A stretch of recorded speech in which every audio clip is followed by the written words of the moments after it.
ഞാൻ പറഞ്ഞ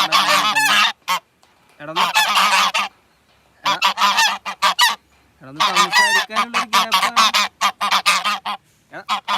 എടാ ഞാൻ പറയട്ടെ സംഭവം ശരി. എടാ ഞാനും നീ ഇതിൻ്റെ അകത്താണെന്ന് ഓക്കെ, പക്ഷെ നീ പറയണ്ടേ? ദേ വരുന്നു രാജാക്കണ്ണൻ. ഡാ അടിമക്കണ്ണ കല്ലിപ്പിട്ട് വരുള്ളൂ. ഡാ എന്തായി? എടാ ഒന്ന് സംസാരിക്കട്ടാ. എന്ത് പറ്റിയടാ? നിന്റെ അകത്തായി പോയാ? നീ എനിക്കെന്തോ പറയണ്ടല്ലോ, പറ, എന്നോട് പറഞ്ഞോ.